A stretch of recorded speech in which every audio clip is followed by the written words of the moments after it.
Show ಏನೋ ಎಲ್ಲ ಮರೆತು ದೊಡ್ಡ ಮನ್ಸು ಮಾಡಿ ಇಲ್ಲಿಗೆ ಬರ್ತಿದಾರಲ್ಲ ಅಂತ ಖುಷಿ ಪಡೋದು ಬಿಟ್ಟು ಯಾಕೆ ಹೀಗಾಡ್ತಿದ್ಯಾ? ಏನಾಗಿದೆ ನಿಂಗೆ? ದೆವ್ವ ಮೆಟ್ಕೊಂಡಿದೆ, ಬಿಡಿಸ್ತೀಯಾ? ಚಿಕ್ಕವಳಿದ್ದಾಗ ಒಂದ್ಸತಿ ಬಿಡಿಸಿದ್ದೆ, ನೆನ್ಪಿದ್ಯಾ?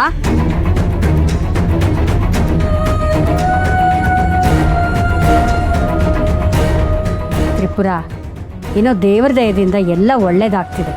ಈ ಕೋಪ ತಾಪ ಎಲ್ಲ ಬಿಟ್ಟು ಬಿಡು. ಲಕ್ಷ್ಮಿ ಅಡುಗೆಗೆ ರೆಡಿ ಮಾಡ್ಕೊಳಕ್ ಹೇಳಿದಾಳ್ ತಾನೆ?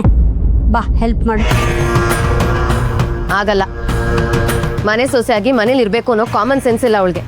ನಾನು ಯಾಕೆ ಆ ಕೆಲಸನೆಲ್ಲ ಮಾಡಬೇಕು? ಪಾಪ ಕಣೆ ಅವಳು. ಈಗಿನ ಕಾಲದ ಸೊಸೆಯರು ಅಡುಗೆ ಮಾಡೋಣ ಅಂದರೆ ಹೋಟೆಲಿಂದ ತರೋಣ ಅಂತಾರೆ. ಅಂಥದ್ದಲ್ಲಿ ನಮ್ಮ ಲಕ್ಷ್ಮಿ ಎಲ್ಲ ಅಡುಗೆನೂ ಮನೇಲೇ ಮಾಡೋಣ ಅಂತ ಹೇಳಿದಾಳೆ. ಎಂಥ ಒಳ್ಳೆ ಗುಣ ಅವಳದು, ಅರ್ಥ ಮಾಡ್ಕೊಳ್ಳೆ. ಹೌದೌದು, ತುಂಬಾ ಒಳ್ಳೆ ಗುಣ. ಎಲ್ಲಿ ಹೋಟ್ಲಿಂದ ತರಿಸಿದ್ರೆ ದುಡ್ಡು ಖರ್ಚಾಗುತ್ತೋ ಅನ್ನೋ ಚಿಂತೆ ಅವಳಿಗೆ. ಅವಳು ಯಾಕೆ ಚಿಂತೆ ಮಾಡಬೇಕು? 75,000 ಸಂಬಳ ಬರುತ್ತೆ ಅವಳಿಗೆ. ವಾರದಲ್ಲಿ 3 ದಿನ ಹೊರಗಡೆಯಿಂದ ತರಿಸಿದ್ರು ಅವಳಿಗೇನು ತೊಂದರೆ ಇಲ್ಲ. ಅಷ್ಟು ಚೆನ್ನಾಗಿ ದುಡಿತಾಳೆ ನನ್ನ ಸೊಸೆ. ಸುಮ್ಮನೆ ಅವಳ ಬಗ್ಗೆ ಏನಾದ್ರು ಕೊಂಕು ಮಾತಾಡ್ಲೇಬೇಕಾ ನಿಂಗೆ? ನೀನ್ ಹೀಗೆ ಹೇಳ್ತಾ ಇರು. ಒಂದ್ ದಿವಸ ನಿನ್ ಸೊಸೆ ನಿನಗೆ ಟೋಪಿ ಹಾಕ್ತಾಳಲ್ಲ, ಆಗ ನಿನಗೆ ಅರ್ಥ ಆಗುತ್ತೆ.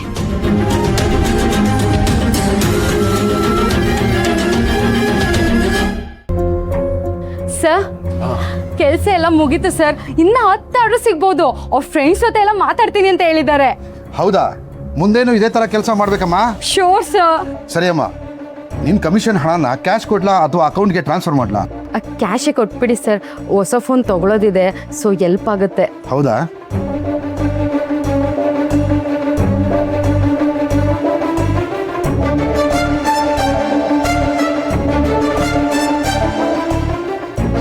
ತೋಮ, ಇವತ್ತು ನೀನು ಆಫೀಸ್ ಬರೋದು ಬೇಡ. ಈ ಆರ್ಡ್ರನ್ನ ನೀಟಾಗಿ ಫಾಲೋ ಅಪ್ ಮಾಡು. ನನಗೆ ಸ್ವಲ್ಪ ಹೊರಗಡೆ ಕೆಲಸ ಇದೆ, ನಾನಿನ್ನು ಬರ್ತೀನಿ. Okay sir. ಬೇಗ ಒಂದು ಹೊಸ ಫೋನ್ ತಗೋ.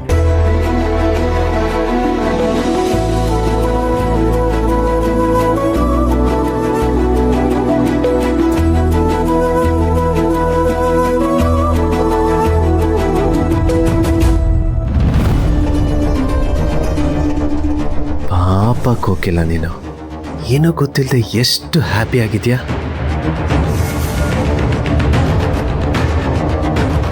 ಒಳ್ಳೇದೆ.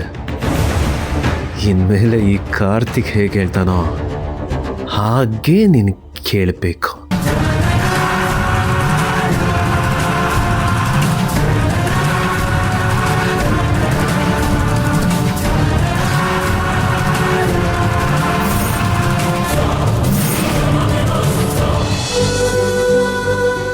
ನೋಡು ವಿಜಿ, ಪದೇ ಪದೇ ಹೇಳ್ತಿದ್ದೀನಿ ಅನ್ಕೊಂಬೇಡ. ಇನ್ಮೇಲಿಂದ ಸರ್ ಹತ್ರ ಯಾವತ್ತೂ ಕೆಲಸ ಆಗಿಲ್ಲ ಅಂತ ಹೇಳಿಸ್ಕೊಳ್ಳೋದು ಬೇಡ. ಏನೇ ಪ್ರಾಬ್ಲಮ್ ಇದ್ರೂ ನನ್ನ ಹತ್ರ ಬಂದು ಹೇಳು. ಸಾರಿ ಲಕ್ಷ್ಮಿ, ನನ್ನಿಂದಾಗಿ ನೀನ್ ಬಾಸ್ ಹತ್ರ ಬೈಸ್ಕೊಳಂಗಾಯ್ತು. ಆಕ್ಚುಲಿ ಈ ವಿಷಯ ನನಗೆ ಗೊತ್ತಿರ್ಲಿಲ್ಲ. ವಸಂತಕ ನನ್ನ ಹತ್ರನೂ ಹೇಳ್ಕೊಂಡಿರ್ಲಿಲ್ಲ. ಇದೇ ನೀನ್ ಮಾಡೋ ತಪ್ಪು. ಸೂಪರ್ವೈಸರ್ ಆಗಿ ಎಂಪ್ಲಾಯ್ಸ್ ಹತ್ರ ಅವಾಗವಾಗ ಮಾತಾಡಿ ಅವ್ರಿಗೇನ್ ಪ್ರಾಬ್ಲಮ್ ಇದೆ ಅಂತ ತಿಳ್ಕೊಬೇಕು. ಆಗ್ಲೇ ಅಲ್ವಾ ಅವ್ರಿಗೂ ಸೇಫ್ ಫೀಲ್ ಆಗಿ ಇದು ನಮ್ ಕೆಲಸ ಅನ್ನೋ ಮೈಂಡ್ ಸೆಟ್ ಬರೋದು. ಅರ್ಥ ಆಯ್ತಾ? ಸಾರಿ. ಹೇಳ್ರಿ. ಮಹಾಲಕ್ಷ್ಮಿ, ಕೆಲಸ ಎಲ್ಲ ಮುಗೀತಾ? ಇಲ್ಲ, ನಡೀತಿದೆ. ಯಾಕೆ? ಇವತ್ತು ಹಾಫ್ ಡೇ ಲೀವ್ ತಗೊಂಡು ಮನೆಗೆ ಬೇಗ ಬರಬೇಕು ಅಂತ ಗೊತ್ತು ತಾನೆ? ಅಯ್ಯೋ, ಮರ್ತೆ ಹೋಯ್ತು ರೀ. ಬಂದ್ ಕೂಡಲೇ ಇಲ್ಲಿ ಸ್ವಲ್ಪ ಪ್ರಾಬ್ಲಮ್ ಆಯ್ತು. ಹಾಫ್ ಡೇ ಕೇಳೋದೇ ಮರ್ತ್ಬಿಟ್ಟೆ. ನಾನು ಆಲ್ರೆಡಿ ಅವ್ರನ್ನ ಪಿಕ್ ಮಾಡಕ್ಕೆ ಏರ್ಪೋರ್ಟಿಗೆ ಹೋಗ್ತಾ ಇದ್ದೀನಿ. ನೀನು ನೋಡಿದ್ರೆ ಈ ಥರ ಹೇಳ್ತಾ ಇದೆಯಲ್ಲ. ಸಾರಿ ರೀ. ನಾನು ಈಗಲೇ ಸರ್ ಹತ್ರ ಮಾತಾಡಿ ಹೊರಡ್ತೀನಿ. ನೀವು ಹುಷಾರು. ಓಕೆ, ನೀನು ಅಷ್ಟೇ. ಆರಾಮಾಗಿ ಬಾ. ಬಾಯ್. ಸರಿ ರೀ. ಏನೇ ಆಯ್ತು? ಇವತ್ತು ಮನೆಗೆ ನಮ್ಮ ಅತ್ತೆಯವ್ರ ಅಣ್ಣನ ಫ್ಯಾಮಿಲಿ ಬರ್ತಿದೆ ಕಣೆ. ಅದು 10 ವರ್ಷ ಆದ್ಮೇಲೆ. ಬೇಗ ಮನೆಗೆ ಹೋಗ್ಬೇಕು, ಹಾಫ್ ಡೇ ತಗೊಳ್ಳೋಣ ಅಂತಿದ್ದೆ.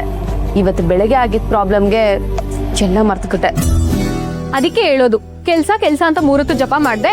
ನಿನ್ಗೆ ಅಂತಾನು ಸ್ವಲ್ಪ ಟೈಮ್ ಇಟ್ಕೋ ಅಂತ. ಹೋಗು, ಈಗಲೇ ಹೋಗಿ ಬಾಸ್ ಹತ್ರ ಮಾತಾಡು. ಸರಿ ಆಯ್ತು. ಫಸ್ಟ್ ಆ ಪೆಂಡಿಂಗ್ ಕೆಲಸಗಳನ್ನೆಲ್ಲ ಮುಗಿಸೆ.